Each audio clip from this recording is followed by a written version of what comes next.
Commander Lee Hyun stood at the main window of the bridge, watching the stars. The space around them looked peaceful, but he knew that would change soon. His ship, the UEF Determination, was big and strong. It carried 300 people and enough weapons to destroy a small moon. "Commander," called Lieutenant Park Miso from her station, "we have ships coming toward us. 23 of them." Hyun turned around and walked to the center of the bridge. The big screen showed red dots moving closer. Each dot was an enemy ship. He had seen this many times before. War always looked the same from the bridge of a warship. "How long until they reach us?" he asked. 15 minutes, sir," Miso replied. Her fingers moved fast across her control panel. "They are moving in attack formation." Hyun nodded. He had fought many battles in his 30 years as a soldier. This felt like all the others. The enemy would come, they would fight, and one side would win. But something felt different this time. He could not say what it was. "Charge all laser weapons," he ordered. "Bring up the shields. Tell all fighters to get ready." Around the bridge, his crew started working. They pushed buttons and talked into their headsets. The ship began to hum with power. Outside, small fighter ships flew out from the Determination like angry bees from a hive. Hyun had good people working for him. Chief Engineer Kim Dae-ho kept the ship running no matter what happened. Intelligence Officer Captain Yoon Ji-hye always knew what the enemy was doing before they did it. Dr. Shin Ji-won saved lives when the fighting got bad, and young pilot Kang Min-soo flew his fighter like he was born in space. "Sir, we are getting a message from the enemy ships," said Communications Officer Nam Soo-hyun. She looked confused. "They are speaking Earth Standard language." "Of course they are," Hyun said. "Most pirates learn our language. It makes stealing from us easier." But Soo-hyun shook her head. "No, sir. This is different. They sound like us. Really like us." Hyun walked over to her station. "Put it on the main speaker."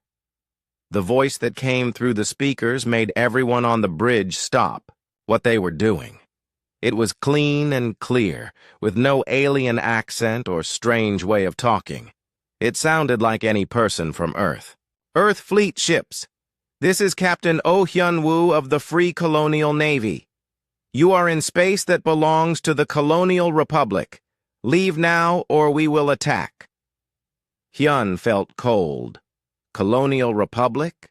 That name was from the history books. 30 years ago, some people on the far colonies had tried to break away from Earth. They had lost and run away into deep space. Everyone thought they were gone. "Sir?" Miso was looking at him, waiting for orders. "Scan their ships," Hyun said. "I want to know everything about them." The minutes passed slowly. The enemy ships kept getting closer. On the main screen, Hyun could see them better now. His breath caught in his throat. The ships looked almost exactly like Earth ships. Same shape, same size, same weapons. The only difference was the symbol painted on their sides. "Commander," called Dae-ho from the engineering station, "something is very wrong here. These ships are using the same shield. Frequency as us. Same laser types, same engine design. It is like looking in a mirror." Hyun felt that cold feeling get stronger. "Are you sure?" "Yes, sir. I have been building ships for 20 years. These are human ships. Earth, human ships." The bridge got very quiet. Everyone was looking at Hyun, waiting to see what he would do. He thought about the history lessons from when he was young. The colonial rebellion had been a dark time. Families split apart. Friends became enemies. In the end, Earth had won. But the cost had been terrible.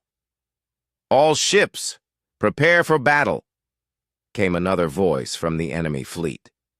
This one sounded younger. Remember, they chose to side with Earth. They chose to be our enemies. Hyun recognized something in that voice. Anger, yes, but also pain. The same pain he had heard in his own voice when he talked about the rebellion. These people still hurt from what had happened 30 years ago. "Sir, they are targeting us," Miso reported. "Weapons are charged and ready to fire." "Wait," Hyun said. He opened a channel to all the enemy ships. "This is Commander Lee Hyun of the Earth Fleet. We do not want to fight. We can talk about this." The answer came back fast. "Talk? Like Earth talked when they burned our cities? Like they talked when they sent us running into the dark?" The voice was full of old anger. "No more talking, Earthman. Only fighting." The first laser beams lit up space between the two fleets. Red and blue light flashed as the weapons fired. The determination shook when enemy shots hit its shields. On the main screen, Hyun watched Earth and colonial ships dance around each other, firing again and again. "Return fire," he ordered. There was nothing else he could do now. The battle was like nothing Hyun had ever seen. Usually, fighting aliens was about figuring out their strange weapons and weird tactics. But this was different. Every move the colonials made, he knew what they would do next. Every trick they used, he had used before. It was like fighting himself. "They are using Pattern 7 attack formation," Miso called out. "Just like we would." "Then use Defense Pattern 7, Hyun replied. "They will know it too, but maybe we can do it better." Young pilot Minsu's voice came through the radio. "Commander, these enemy pilots fight just like us. Same training, same moves. I feel like I am fighting my own squadron." Hyun watched the battle on his screen. Earth ships and colonial ships were destroyed in equal numbers. For every hit his side scored, the enemy scored one back. The fight was perfectly balanced, like both sides were the same strength. "How is this possible?" he asked himself. Jihi looked up from her station. "Sir, I have been studying the enemy tactics. They are using our own battle plans, not copies. The exact same plans we use." "That cannot be right," Hyun said. "It is, sir. Look at this." She put data on the main screen. "When we move left, they move right to block us. When we try to get above them, they go below to counter us. They know exactly what we are going to do, because they would do the same thing." The battle went on for 2 hours. Ships on both sides were damaged or destroyed. The space around them was full of metal pieces and burning gas. But neither side was winning. They were too much alike. "Sir," Soo-Yun called from her station, "I am picking up emergency signals from both fleets. Pilots calling for help, engineers reporting damage. But, sir, I cannot tell which signals are ours and which are theirs. They sound exactly the same." Hyun felt sick to his stomach. He was listening to his own people die, but also to colonial people who sounded just like his own crew. Young voices calling for their mothers. Old voices saying goodbye to families they would never see again. The pain was the same on both sides. "Commander," Daeho said quietly, "I have been listening to their engineering reports. Their problems are exactly the same as ours. Same weak points in the hull. Same trouble with the laser cooling systems. Same everything." "Because we are the same," Hyun said. The words felt heavy in his mouth. "We are all human. We all came from Earth. We all learned the same things." The fighting started to slow down. Both fleets had taken heavy damage. Ships that could still fight moved apart from each other, weapons still charged but no longer firing. In the quiet between battles, Hyun could hear breathing from his crew. He could hear the hum of the ship's engines. and he could hear something else on the radio. Crying from the colonial ships. "Sir," Miso said softly. "Orders?" Hyun looked at the main screen. Colonial ships and Earth ships floated in space, damaged and hurting. Both sides had the same weapons, the same tactics, the same training. The only difference was the name tags on their uniforms and the flags painted on their ships. He thought about the young pilot who had called him an Earthman like it was something bad. He thought about his own crew, who looked at the colonials like they were aliens. But they were not aliens. They were people who had once lived on the same worlds, breathed the same air, looked up at the same stars. "Sir?" Miso asked again. "I do not know," Hyun said honestly. "I just do not know." The battle was over for now, but the war was just beginning. And for the first time in his long career as a soldier, Commander Lee Hyun was not sure who the real enemy was. Chief Engineer Kim Dae-ho crawled through the tight space between the ship's main power lines. His hands were dirty with grease, and his uniform was torn in 3 places. The battle 2 days ago had damaged many systems on the Determination, but that was not what bothered him most. He pulled himself out of the maintenance tunnel and walked to his workstation. On the table sat pieces of a colonial fighter ship that had crashed into their hangar bay. The pilot had died, but the ship's computer was still working. Dae-ho had been studying it for hours. "This makes no sense," he said to himself. The door to the engineering room opened. Lieutenant Kim Se-jin, his assistant, walked in carrying 2 cups of coffee. She gave one to Dae-ho and sat down at her own workstation. "Still looking at that colonial tech?" she asked. "Yes, and I wish I was not." Dae-ho took a drink of coffee and made a face. It was terrible, but it helped him stay awake. "Se-jin, look at this." He turned his computer screen so she could see it. The screen showed the inside workings of the colonial fighter's laser system. "What am I looking at?" she asked.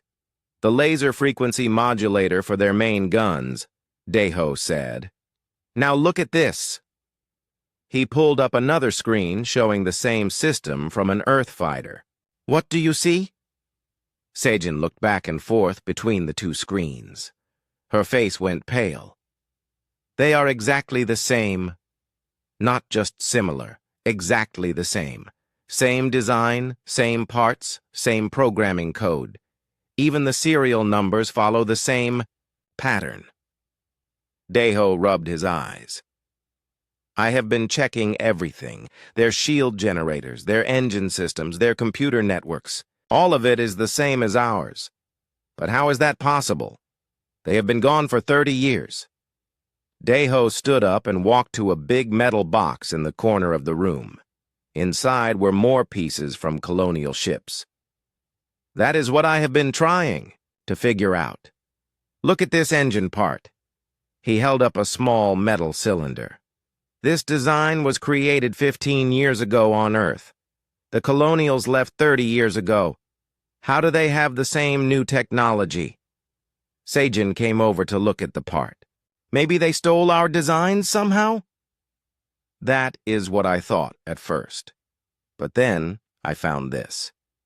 Dae-ho picked up a circuit board covered in tiny wires. "This is from their computer system. See these connection points? This design was invented by Dr. Chang Mirai at the Seoul Tech Institute. I know because I worked with her on it. But look, at the manufacturing marks." Se-jin looked closely at the small writing on the circuit board. "Colonial Manufacturing Plant 7, New Geneva Colony." She looked up at Dae-ho. "They built this themselves." "Yes. They did not steal our design. They created the exact same design on their own." Dae-ho put the circuit board down carefully. "We have been apart for 30 years, but we keep solving problems the same way because we are the same people. The next day, Commander Hyun made an announcement to the whole fleet. They were going to exchange prisoners with the colonial fleet. Both sides had captured enemy soldiers during the battle, and both sides wanted their people back. Daeho was chosen to be part of the exchange team because he understood both Earth and colonial technology. He did not want to go, but orders were orders. The meeting place was a small asteroid between the two fleets. Both sides sent shuttles carrying prisoners and guards. Daeho sat in the Earth shuttle next to two colonial prisoners. One was a young woman who looked hurt and scared. The other was an older man with gray hair and tired eyes. "Are you the engineer?" the older man asked Daeho. "Yes." "How did you know?" "Your hands. They have the same marks as mine. Burn scars from plasma conduits, cuts from metal edges. All engineers have hands like that." The man held up his own hands. They looked exactly like Daeho's hands. When they reached the asteroid, both shuttles landed on a flat area that had been chosen as neutral ground. Earth soldiers and colonial soldiers stood facing each other, weapons ready but not aimed. The tension was thick like fog. "Earth prisoners, step forward," called a colonial officer. 3 Earth soldiers walked across the empty space between the two groups. At the same time, 3 colonial soldiers walked the other way. It should have been simple, but then something unexpected happened. One of the Earth soldiers stopped walking. He was staring at one of the colonial soldiers. Jin Wonho, is that you?" The colonial soldier stopped too. His eyes went wide. "Tae-hyun, my brother?" The 2 men ran toward each other and hugged. Both were crying. Around them, other soldiers from both sides started recognizing each other. A colonial woman called out to an Earth man who turned out to be her cousin. 2 old soldiers realized they had served together before the rebellion. Commander Hyun, who had come to oversee the exchange, looked very uncomfortable. "This is not supposed to happen," he said quietly. But it was happening. Families who had been torn apart 30 years ago were seeing each other for the first time since the rebellion. Some were happy, others were angry. Many were just confused. Daeho watched all this and felt sick to his stomach. Then he saw her. A colonial woman in an engineer's uniform was looking at the damaged Earth shuttle that had brought them here. She had tools in her hands and was checking the engine systems. "Excuse me?" Daeho called to her. "Are you an engineer?" She looked up. "Yes. Chief Engineer Choi Yoonji, Colonial Fleet. You are Earth Fleet?" "Chief Engineer Kim Daeho. I have been looking at your technology." He walked closer to her. "Can I ask you something?" "Sure." "Did you work on Project Starlight before the rebellion?" Yoonji's face went white. "How do you know about that? That project was classified." "I worked on it too, at the Busan Research Center." "You were at the lunar station, right?" "Yes." She put down her tools. "Kim Daeho, I remember your name from the project reports. You designed the power coupling system, and you designed the cooling system." Daeho felt like he was looking at a ghost. "We worked on the same project for 2 years, and never met. Until now," she said. They stood there looking at each other. 2 people who had worked together to build something beautiful, now on opposite sides of a war. "The laser system on your fighters," Daeho said. "It is based on Project Starlight, isn't it?" "Yes. We have been improving it for years." "Making it better, more efficient?" She paused. "I suppose you have too." "Same improvements, same efficiency gains. We even solved the heat buildup problem the same way." Daeho laughed, but it was not a happy sound. We have been apart for 30 years, but we keep thinking the same thoughts. Because we learned from the same teachers, Yunji said. We read the same books, studied the same problems. Human minds work the same way, no matter what flag they serve under. The prisoner exchange continued around them, but Daeho and Yunji kept talking. They compared notes on engine designs, weapon systems, and computer networks. Every time they found the same thing. Both sides had developed the same solutions to the same problems. "This is crazy," Yunji said. "We are fighting each other with identical weapons." "It gets worse," Daeho said. "I have been studying battle records. Our tactics are the same too. When your ships attack, our ships defend exactly the way your ships would defend against our attacks. So we can never win," she said quietly. "Neither side can win. We are too much alike." A colonial guard came over to them. "Engineer Choi, time to go." Yunji nodded and picked up her tools. She looked at Daeho one more time. "Maybe we are fighting the wrong war." "What do you mean?" "Maybe the real enemy is not each other. Maybe the real enemy is whatever makes us think we have to fight at all." Before Daeho could answer, she was walking back to the colonial shuttle. He watched her go and felt more confused than ever. The ride back to the Determination was quiet. The Earth. Prisoners who had been returned were happy to be home, but they were also sad about leaving family members on the other side. The whole situation felt wrong to everyone. When they got back to the ship, Daeho went straight to his workshop. He sat down at his computer and started writing a report for Commander Hyun. But after an hour, he deleted everything he had written. "How? Do you explain to your commander that the enemy is just like you? How do you tell him that you spent the day talking to someone who might have been your friend if the war had never happened?"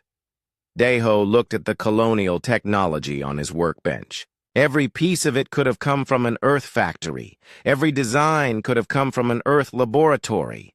The only difference was the stamp that said where it was made. He thought about Yunji's words. Maybe they were fighting the wrong war. But if that was true, what was the right war? And who was the real enemy? Outside his workshop, the Determination continued its patrol through space. Somewhere out there, colonial ships were doing the exact same thing. Two fleets of humans, watching each other, waiting for the next battle in a war that made less sense every day. Daeho finally started writing his report again. But this time, he wrote the truth. Even if it was a truth that no one wanted to hear. Captain Yoon Ji-hye sat alone in her office at 3 in the morning. The rest of the ship was quiet, except for the night shift crew. Her desk was covered with papers, computer screens, and empty coffee cups. She had been working on the same problem for 5 days straight. The numbers did not lie. Numbers never lied, but these numbers told a story that made her feel sick. She picked up a report from the battle 5 days ago. Earth fleet had lost 4 ships and 63 people. Colonial fleet had lost 4 ships and 61 people. The difference of 2 people was probably just because one ship had a smaller crew. She picked up another report from a battle 3 weeks ago. Earth fleet, 6 ships, 94 people. Colonial fleet, 6 ships, 96 people. Again, almost exactly the same. "This cannot be right," she said to herself for the 100th time. Ji-hye was the best intelligence officer in the Earth fleet.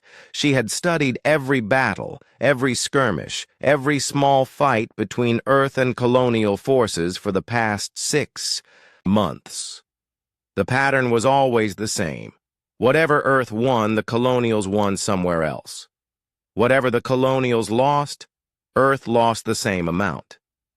She opened her computer and pulled up a map of the war zone. Red dots showed where Earth had won battles. Blue dots showed where the colonials had won. The dots were spread out evenly across the map like someone had planned it that way. "Knock, knock," said a voice at her door. Ji-hye looked up to see Dr. Shin-ji-won standing in the doorway. The doctor was holding 2 cups of hot tea and looked tired. "You should be sleeping," Ji-won said as she came into the office. "When was the last time you went to bed?" "I do not remember." Ji-hye took the tea and drank some. It tasted good and helped warm her hands. "Thank you." "What are you working on that is so important you forgot how to sleep?"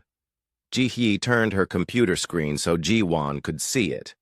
"Battle statistics, win and loss ratios, casualty reports, resource, expenditure analysis." Ji-won sat down in the chair across from Ji-hye's desk. "That sounds very boring." "It is terrifying." Ji-hye clicked through several screens of data. "Look at this. In the past 6 months, Earth Fleet has won 47 battles and lost 49 battles. Colonial Fleet has won 49 battles and lost 47 battles. So they are winning by 2 battles. 2 battles out of 96 total fights." Ji-hye rubbed her eyes. "That is not a victory. That is a tie." Ji-won looked at the numbers on the screen. She was a doctor, not a soldier, but she could understand basic math. "Maybe it just means both sides are equally good at fighting." "It is. More than that. Look at this." Ji-hye pulled up another screen. "Ammunition used. Earth Fleet, 2,400,000 laser shots fired. Colonial Fleet, 2,390,000 laser shots fired. The difference is less than 1%. But we are using different strategies, right? Different tactics?" Ji-hye laughed, but there was no happiness in the sound. "That is what I thought. So I analyzed our battle plans and compared them to what the colonials actually did during fights." She pulled up tactical maps on her screen. "We predict they will do strategy A, so we prepare defense B. But they predict we will use defense B, so they switch to strategy C. But we predicted they might switch to strategy C, so we prepared counter-strategy D." That sounds normal for military planning. Yes, but here is the problem.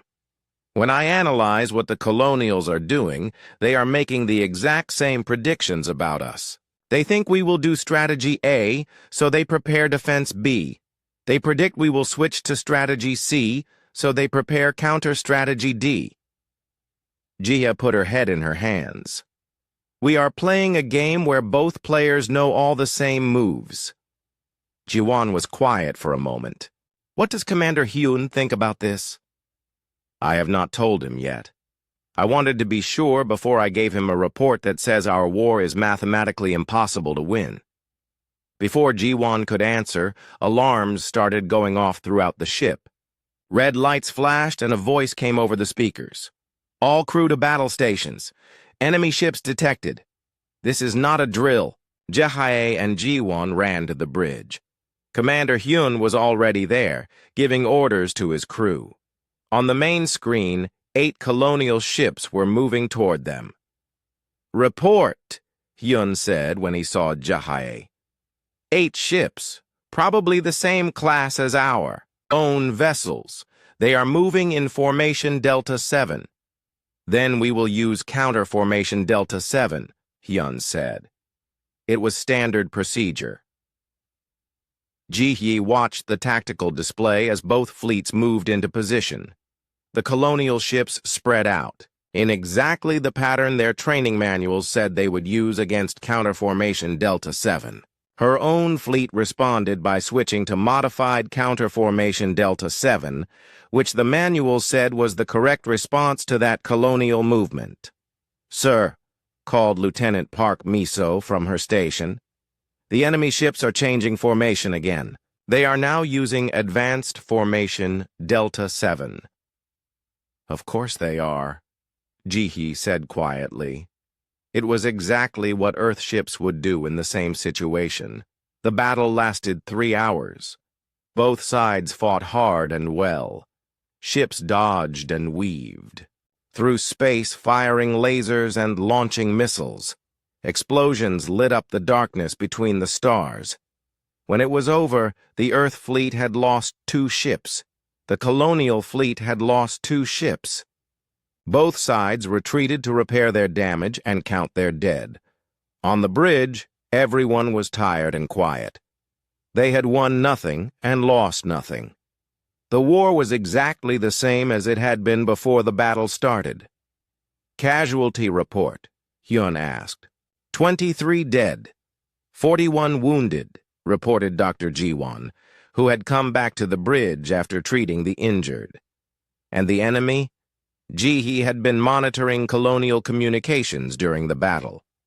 25 dead, 39 wounded. "Sir?" Hyun was quiet for a long moment. "2 people difference." "Yes, sir." "Captain Ji-hee, I need to see your intelligence reports. All of them." An hour later, Ji-hee sat in the conference room with Commander Hyun and Chief Engineer Dae-ho. Her papers and computer screens were spread across the big table. She had just finished explaining everything she had discovered about the mathematical balance of the war.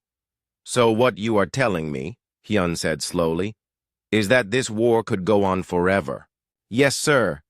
Both sides have the same training, the same equipment, the same strategic thinking. Neither side can gain a decisive advantage because we are fighting ourselves." Dae-ho nodded. "It matches what I found about their technology. They solve problems the same way we do because they are us." "But there has to be something we can do," Hyun said. "Some way to break the pattern." Ji-hye had thought about this question for days. "Theoretically, yes. If we could do something completely unexpected, something no human commander would predict, we might surprise them. But the problem is that we are human commanders. We can only think of strategies that human minds can create, and their human minds can predict those same strategies." "What if we used random tactics?" Dae-ho asked. "Just did things without planning?" "Random tactics usually lead to defeat," Ji-hye replied. "Both sides would lose more battles, but they would still lose the same amount. The balance would remain." Commander Hyun stood up and walked to the window.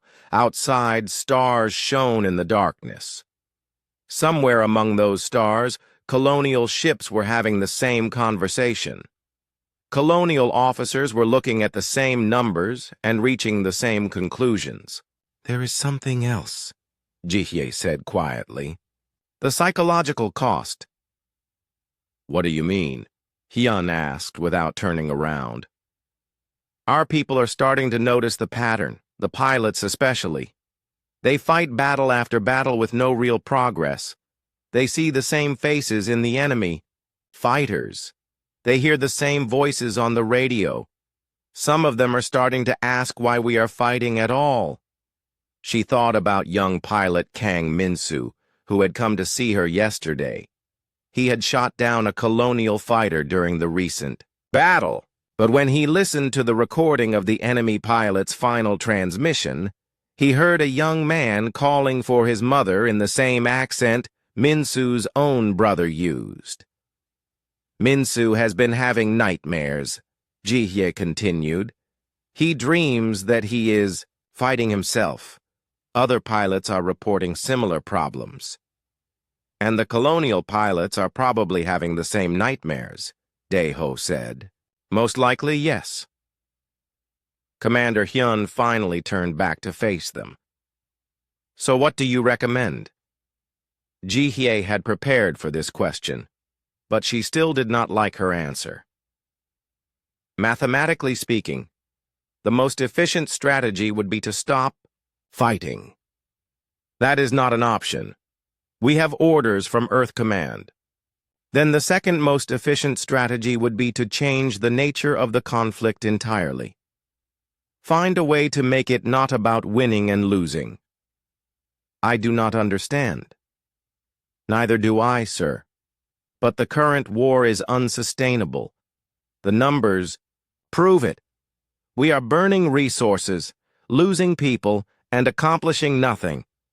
At some point, both sides will run out of ships and soldiers. Then the war will end anyway, but everyone will be dead. The room was quiet except for the hum of the ship's engines. All three officers were thinking about the same thing. Somewhere in space, colonial officers were probably having the same meeting, looking at the same numbers, reaching the same conclusions. "Write your report," Commander Hyun said finally. "All of it. The mathematical analysis, the tactical assessments, the psychological observations. Send it to Earth Command and to the fleet commanders." "Yes, sir." "And Captain Ji-hye?" "Yes, sir." "Include a recommendation that they share your report with the colonial leadership." Ji-hye looked surprised. "Sir, if we are going to find a way out of this war, both sides need to understand the problem. Maybe if they see the same numbers we see, they will be willing to talk." As Ji-hye gathered her papers and prepared to write the most important report of her career, she wondered if the colonial intelligence officers had already written the same report. The numbers never lied, and the numbers said this war was a mathematical impossibility. But impossible things happened every day in space. Maybe, just maybe, an impossible war could have an impossible solution. The Kepler 442 system had 3 planets and an asteroid field rich with rare metals. Both Earth Fleet and Colonial Fleet wanted those metals. For 6 months, small battles had been fought around the system. Neither side could claim victory. Now, the largest fleets in the war were gathering for one final battle. Commander Hyun stood on the bridge of the Determination, looking at the tactical display. 42 Earth ships floated in formation around him.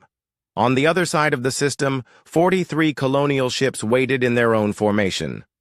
"Sir," called Lieutenant Miso from her station, "long-range sensors are detecting something unusual about the enemy fleet." "What kind of unusual?" "They have some kind of new weapon system. Large energy readings from their flagship. Much larger than normal." Hyun felt his stomach tighten. After months of fighting with identical weapons, any change could tip the balance of the war. "Can you identify what kind of weapon?" "Negative, sir. The energy signature is unlike anything in our database." Chief Engineer Daeho looked up from his station. "Sir, I am getting similar readings from our own ships. The Incheon and the Jeju both have the new plasma cannon systems installed." Hyun remembered the plasma cannons. They had been developed in secret over the past year. Earth's best scientists had worked day and night to create a weapon that could finally give them an advantage over the colonials. The energy output was 10 times greater than normal lasers. "Sir," Communications Officer Soo-hyun interrupted, "we are receiving a transmission from the colonial flagship. Put it through." The voice that came through the speakers was familiar. "Captain Oh Hyun-woo, the colonial commander who had been fighting Earth forces for months. Commander Hyun, this is Captain Oh. We know you are here for the same reason we are. These metals could help either side build more ships, more weapons, but I want to propose something different. I am listening. One final battle. Winner takes the entire system. Loser withdraws from this sector completely. No more small fights. No more endless skirmishes. We settle this once and for all." Hyun looked around his bridge. His crew was waiting for his answer. He thought about Captain G's reports, about the mathematical impossibility of winning this war through normal battles. "Agreed," he said. "One final battle. Good. Oh, and Hyun, we have a surprise for you." The channel closed. Around the system, both fleets began moving into battle positions. "All ships prepare for combat," Hyun ordered. "Charge all weapons, including the new plasma systems." "Sir," Daeho called from his station, "the plasma cannons are drawing massive power. If we fire all of them at the same time, it could overload our main reactor. How long can we sustain full power? Maybe 10 minutes. After that, we will have to choose between weapons and life support." Hyun nodded. 10 minutes would have to be enough. The two fleets moved toward each other like ancient armies marching across a battlefield. As they got closer, the ships spread out into attack formations. This was going to be the largest space battle in human history. "Enemy ships are charging weapons," Miso reported. "Energy readings are off the charts." "They have the same technology," Daeho said with amazement in his voice. "Those energy signatures are identical to our plasma cannons." "How is that possible?" Hyun asked. "Same way it has been possible every time, sir. We are the same people solving the same problems in the same ways." Young pilot Kang Min-soo's voice came over the radio from his fighter.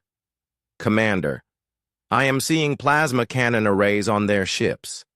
They look exactly like ours." Hyun felt that familiar cold feeling in his stomach. Even their secret weapons were not secret. Even their most advanced technology had been matched by the enemy. "All ships, attack!" he ordered. The battle began with the largest laser barrage in the history of space warfare. Hundreds of beams of red and blue light crossed the dark between the two fleets. Ships exploded in brilliant flashes. Others spun out of control, trailing fire and metal debris. For the first hour, it was like every other battle they had fought. Earth ships and colonial ships destroyed each other in equal numbers. The balance held, even in this massive fight. Then Captain O's voice came over the radio again. "Commander Hyun, I think it is time for our surprises." "Fire plasma cannons," Hyun ordered. "Fire plasma cannons," came O's voice at exactly the same moment. Every ship in both fleets fired their new weapons at the same time. The plasma beams were beautiful and terrible. Instead of the thin laser beams they were used to, these were thick columns of pure energy that lit up space like artificial suns. When they hit enemy ships, the results were devastating. But something went wrong. The plasma beams from both fleets met in the middle of the battle zone. Instead of passing through each other, they began to interact in ways no one had predicted. The energy patterns were identical, so they began to resonate with each other. "Sir!" Daeho shouted over alarms that were suddenly blaring throughout the ship. "The plasma interactions are creating a feedback loop. Energy levels are spiking beyond all safety limits." On the main screen, the space between the two fleets was turning white with energy. The light was so bright that the automatic filters on the windows engaged to protect everyone from being blinded. "All ships, cease fire," Hyun ordered. "All ships, cease fire," came O's voice at the same moment. But it was too late. The plasma beams had created something that neither side had intended. The space-time around Kepler 442 began to bend and twist. Reality itself was being warped by the massive energy discharge. "Sir, we need to get out of here," Daeho called. "The space-time distortion is growing larger." But before any ship could move, something impossible happened. The twisted space-time opened like a window. Through it, everyone could see another version of the same battle. But in that other version, the ships were working together. Earth ships and colonial ships fought side by side against a common enemy. In that other reality, Commander Hyun and Captain O stood on the same bridge, planning strategy together. Engineers from both fleets worked on the same projects. Pilots from both sides flew in mixed squadrons. "What are we seeing?" Miso whispered. Another timeline, Jihye said from her station. She was recording everything with her sensors. A reality where the colonial rebellion never happened, where humanity stayed united. On the communications channels, voices from both fleets were speaking in amazement. Earth and colonial soldiers were seeing what their lives could have been like if 30 years of hatred had never divided them. Communications Officer Su Hyun was listening to multiple channels at once. Sir, I am getting reports from both fleets. Everyone is seeing the same thing. In his fighter, pilot Min-Soo saw another version of himself flying alongside colonial pilots as friends and wingmates. They were not fighting each other. They were exploring new star systems, discovering new worlds, pushing the boundaries of human space. Sir, came a new voice on the radio. It was soft and feminine, speaking with a colonial accent. This is Communications Officer Nam Ji-young of the Colonial Fleet. I think I need to talk to your communications officer. Soo-hyun looked at Hyun, who nodded. This is Nam Soo-hyun, Earth Fleet. We have the same name. Yes, we do. I am seeing something impossible through this space-time rift. Are you seeing it too? I am seeing us working together. Earth and Colonial. Crews on the same ships. I am seeing the same thing. We are not fighting each other. We are fighting something else entirely. Through the rift, they could see that the united human fleet was battling strange alien ships. The aliens fought in perfect formations with no creativity or adaptation. Against them, human flexibility and innovation were overwhelming advantages. Sir, Jihi called out, I am detecting actual alien ships approaching this system. The energy discharge from our battle has attracted them. On the tactical display, new contacts appeared. Ships that were definitely not human in design. They moved in straight lines and geometric patterns that no human pilot would ever use. Colonial Fleet, this is Commander Hyun. Are you seeing the incoming alien vessels? We see them, Captain O replied. 12 ships, unknown design, approaching fast. The space-time rift began to close as the energy from the plasma cannons finally dissipated. But before it disappeared completely, everyone in both fleets heard a voice.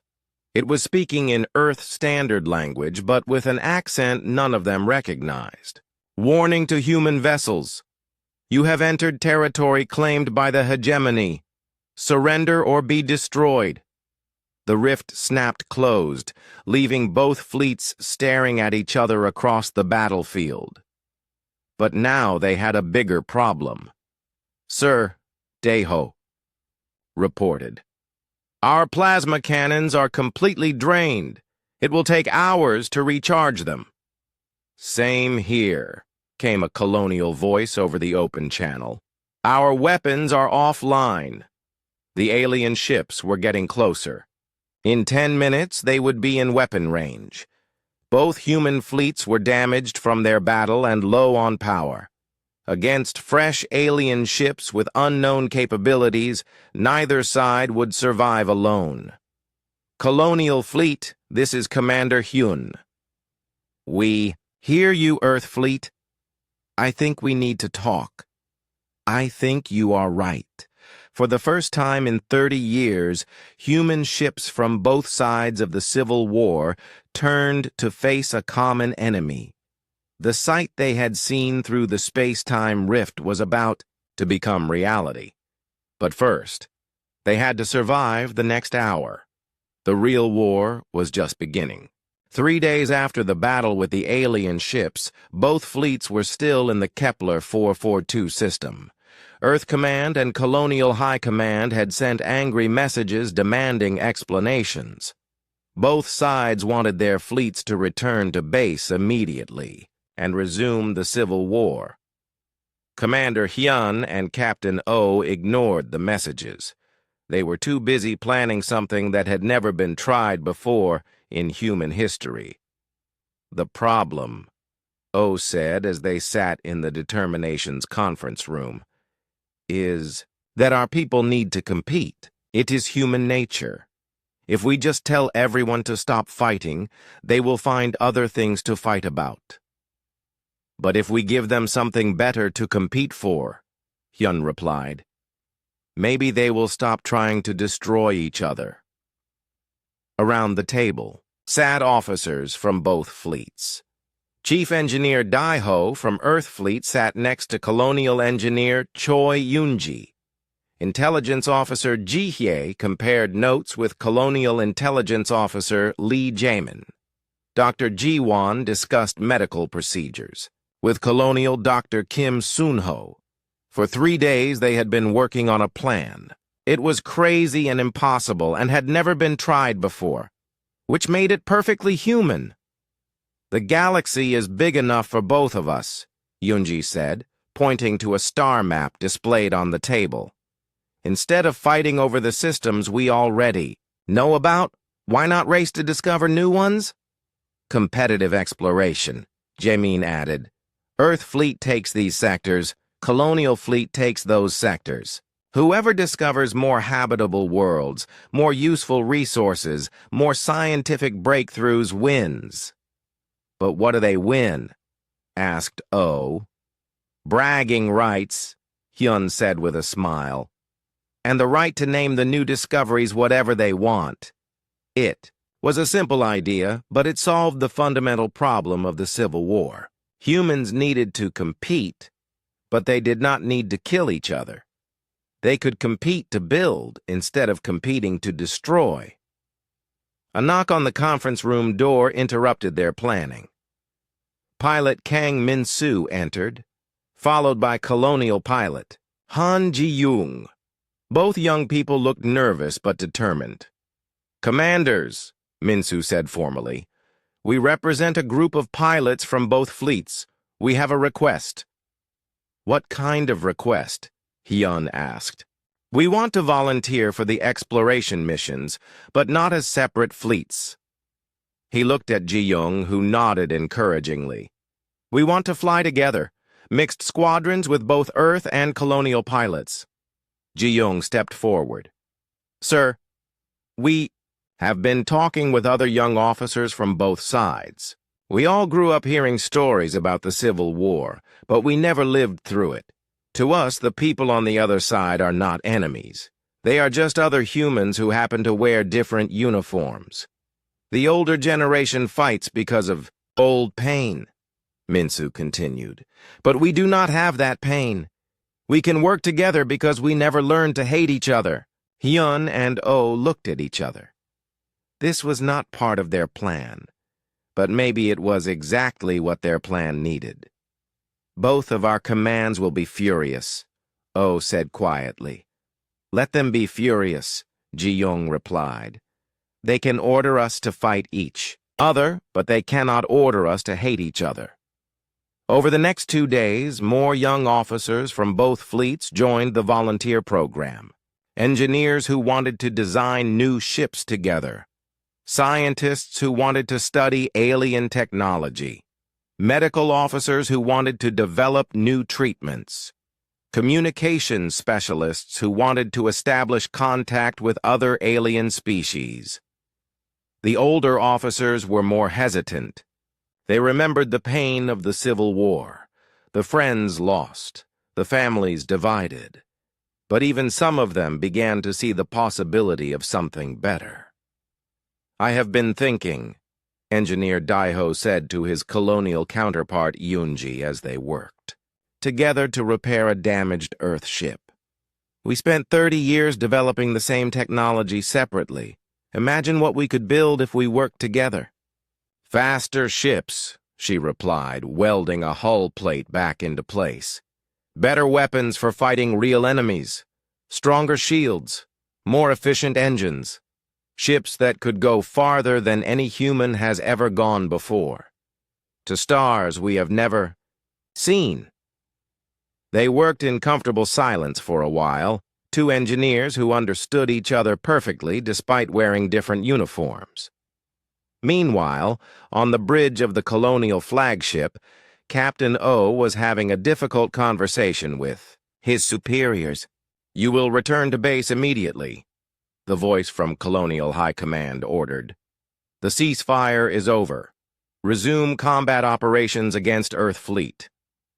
"With respect, sir, I recommend against that course of action.